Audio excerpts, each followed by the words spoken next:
ونبصر دين السلام انتشر. دوسری نصیحت یہ ہے کہ دیکھیے ایک زمانہ آئے گا فتنوں کا، نبی کریم صلی اللہ علیہ وسلم کہتے ہیں کہ پتہ نہیں چلے گا کہ حق کس کی طرف ہے، کون سی بات حق ہے کون سی بات ناحق ہے. آج کل دنیا کی سیاست میں ہماری چھوٹے چھوٹے بچے پڑھ کر کے ضائع ہو رہے ہیں یقیناً. اب آپ سوچیں کہ یعنی معمولی قسم کا آدمی اور بات کرتا ہے تو ایران توران اور پھر لیبیا تونس اور اس کی، آپ یہ حقیقت سمجھیں رات دن اسی میں ہم جیتے ہیں. اور مجھے کم سے کم 50 مرتبہ ویزا بھیج کر کے وہ میرے پاس رکھا ہوا ہے، لیبیا بلا رہے ہیں، لیکن لیبیا والے تونس والے. لیکن میں صرف اس وجہ سے نہیں کہا، میں نے کہا میں ابھی نہیں جا سکتا کیونکہ ابھی تمہاری تلواروں سے خون ٹپک رہا ہے. حقیقت ہے کہ آنے والے دن اور ہی برے ہوتے جا رہے ہیں. شرعی ایک مسئلہ یہ ہے، کتنا بجے ہے شیخ، ہم لوگوں کو جانا بھی ہے. شرعی مسئلہ ہے کوئی بھی حکومت ہو، یہاں کی حکومت ہندوستان کی حکومت ہے، ہمیں شرعی اور تدین اور دیانتداری کی بات ہے کہ اس کے خلاف اس وقت تک آواز نہ اٹھائی جائے جب تک ہمیں کوئی نقصان نہ پہنچائے. ہمیں آزادی ہے مسجد بنانے کی، مدرسے بنانے کی، قانون کے تحت ہم بنائیں، لیکن جو لوگ اس مقصد سے توڑ پھوڑ کرتے ہیں کہ ہم حکومت کو گرا دیں گے، تو وہی ہے جیسے کوئی بیچارہ ایک میڈھا جا کر کے پہاڑ پہ اپنی سر مارے، سینگ اس کی ٹوٹے گی، پہاڑ نہیں گرے گا.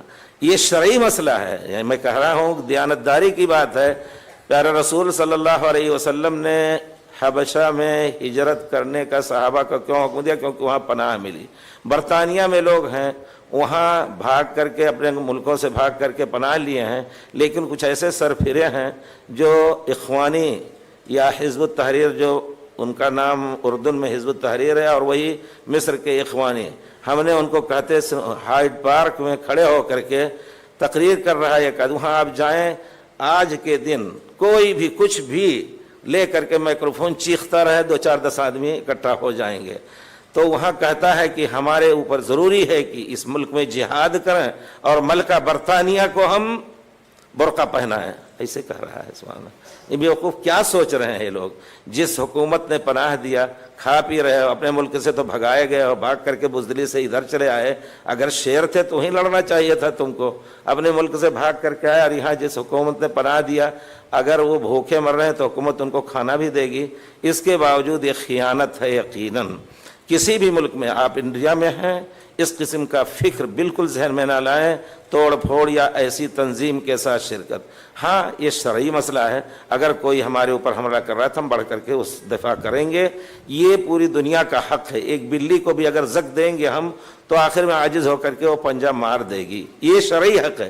لیکن کوئی ایسی تنظیم سری ہو یا جہری ہو جو موجودہ آپ جس انڈیا میں جی رہے ہیں ہم سب، اس میں اگر کوئی ایسا کوئی کام کرنا چاہے توڑ پھوڑ کا یا یعنی تفجیر بم وغیرہ اور دوسرے حوادث کرنے کا، تو یقیناً یہ شرعی طور پر غلط ہے. آپ لوگ اس کی ان سب کی باتیں نہ سنیں اور ان کے پیچھے پڑ کر کے اپنا مستقبل خراب نہ کریں. آپ دین سیکھیں. لا یکلف اللہ نفسا الا وسعها.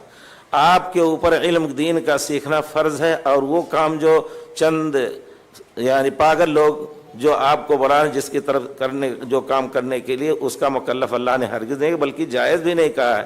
اس وجہ سے ہم سب اس سے دور رہیں. آپ دیکھیں عرب ممالک کے حالات.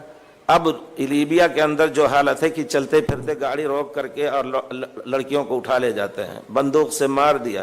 ایک آدمی اللہ گواہ اس نے فتویٰ پوچھا، کہا میرے پاس ہتھیار ہیں، ہتھیار لے کے حفاظت کے لیے چلتا ہوں. میرے سامنے کی گاڑی سے لڑکی کو اٹھا کے چھین کے اس کے باپ کے گود سے لے کے چلے گئے، چھوٹی بچی 12-13 سال کی. اور میں ڈر گیا کہ میں ماروں اس کو تو گناہ گار نہ ہوں. میں نے کہا تمہاری غیرت کہاں چلی گئی؟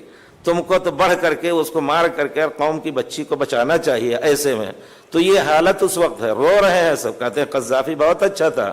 تونس کے بچے جو ہیں، ہم دنیا میں ایسے سنٹر میں رہتے ہیں جہاں ہر جگہ کے آدمی ملتے ہیں، آتے ہیں. اب وہاں سے فون وغیرہ پہلے بھی چلتا رہتا ہے. یقیناً تونس کے حالات بہت برے, لیبیا کے حالات بہت برے, اور پھر مصر کے حالات میں تو بہرحال ہمارے کچھ جبہ اور دستار والے بھی ملوث ایسے ہیں کہ سعودی حکومت جو ہر شخص کی مدد کرتی ہے, جہاں بھی ڈوبے کوئی, جہاں بھی ابھرے اس کی مدد کرتی ہے. اس مدد کو انہوں نے یہ تعبیر دی کہ اس نے حکومت اسلامیہ کو یا جمہوریہ اسلامیہ کو الٹ کر کے اور دوسری حکومت لا کر کے. بہرحال جو کچھ ہے اللہ تعالیٰ کہتا ہے کہ دیکھو کوئی بات بغیر تحقیق کے نہ کہو. ان جاءکم فاسق بنبأ فتبینوا, اگر کوئی فاسق آئے کوئی خبر لے کر کے تو اس کی تصدیق کر لو. اور جو لوگ سعودیہ کی مخالفت کر رہے ہیں اس موضوع میں ہم پورے طور پر مطالعہ رکھتے ہیں. کوئی کہہ سکتا ہے کہ تم وہاں جیتے ہو, وہاں کا پیسہ کھاتے ہو, اس وجہ سے بات کر رہے ہو. نہیں, اللہ کا شکر ہے اس سعودیہ کی مدد ہمارے باپ دادا نے بھی کی ہے, جبکہ یہیں کے لوگ ملکہ برطانیہ کو تار دیے تھے کہ شاہ عبدالعزیز ایک آدمی آیا ہوا ہے وہابی, حجاز کو اس سے پاک کر کے ہم مسلمانوں کی نیابت کر کے حجاز کی حکومت اس سے چھینی ہے. اب آپ سوچئے یہی کے لوگ, انہیں کے آل اولاد آج کل جو سلمان ندوی ہوں یا کوئی بھی ہوں وہ اس طرح کی آج کل زہر پھیلا رہے ہیں, اور اس وجہ سے کہ آپ کی ان کے عقیدے کے خلاف. الحمدللہ آپ دیکھیں کتاب اللہ اور سنت رسول کا جو رواج دیا ہے سعودیہ نے, 800 سال تک وہ رواج نہیں رہا ہے. لوگ اسی اللہ کے گھر میں اپنے فقہ مذاہب کو لے کر کے 4 مصلے بنا کر کے, ایک زمانے میں شیعہ کا بھی مصلہ تھا. 570-72 میں ابن جبیر اندلسی نے حج کیا, اپنے سفر نامے رحلہ میں لکھا ہوا ہے کہ 5واں میں نے دیکھا, ہم 4 سنتے تھے, 5واں بھی دیکھا جو زیدیہ اور شیعہ کا ہے. تو یہ سب اس طرح کے تھے, امن بالکل مفقود تھا. حاجی کفن کیوں لے کے جا رہے ہیں, اب بھی اور لے کے جاتے تھے. یہ رواج اس وقت نکلا جبکہ حاجیوں کو مار کر کے بے غور و کفن چھوڑ دیتے تھے. تو اگر وہ قتل کریں تو ہمارا کفن ہمیں کم سے کم دے دیں. اس لیے یہ رواج بنا کہ حاجی کفن لے کے جاتے ہیں, ورنہ وہاں بھی کفن مل سکتا ہے, خریدا جا سکتا ہے ان کے لیے, وہ خود خرید سکتے ہیں. تو کہنے کا مطلب یہ ہے کہ الحمدللہ سعودیہ نے جو امن قائم کیا پوری دنیا اس کو ترس رہی ہے, اور دین کا جو کام کیا قرآن اور حدیث جس سے جلتے ہیں یہ لوگ, وہ کام 800 صدی ہجری تک پہلے نہیں ہوا ہے. آپ یہ پوری تاریخ اس کے لیے گواہ ہے. یہ نہ کہیے الحمدللہ ہم اگر یہاں رہتے تب بھی یہی بات کہتے, وہاں جی رہے ہیں تو اور ہی زیادہ بصیرت کے ساتھ مطالعہ کر کے یہ سب. اور جو لوگ بہرحال ہمیشہ ایسے ہیں جو جا کر کے وہاں نماز نہیں پڑھتے ہیں اور اماموں کو کافر کہتے ہیں, ان کا تو کیا کہنا. لیکن ہم یہ چاہتے ہیں کہ جو لوگ اپنے کو صحیح عقیدے کا حامل کہتے ہیں وہ اس قسم کے پروپیگنڈے میں داخل نہ ہوں. اللہ تعالیٰ آپ سب کو توفیق دے کہ دین کی سمجھ حاصل کریں, اور علماء کے ساتھ جڑیں گے تو انشاءاللہ پھر آپ کو صحیح راستہ نظر آئے گا. اب اجازت دیجیے, اللہ تعالیٰ آپ سب کو اچھا رکھے. ٹریفک بہت ہے, کہیں ایئرپورٹ تک بھی ٹریفک کہیں ایسی نہ ہو کہ ہم پہنچ نہ سکیں. دعا کیجیے اللہ تعالیٰ پھر ملائے انشاءاللہ, اور اللہ تعالیٰ توفیق دے کہ لمبی تھوڑی سی سانس میں کوئی پوری بات نہیں کہی جا سکتی ہے. انشاءاللہ اللہ تعالیٰ موقع دے تو پھر بیٹھنے کا انشاءاللہ حق ادا کیا جائے گا. وصلی اللہ علی خیر خلقہ محمد وعلی آلہ واصحابہ اجمعین.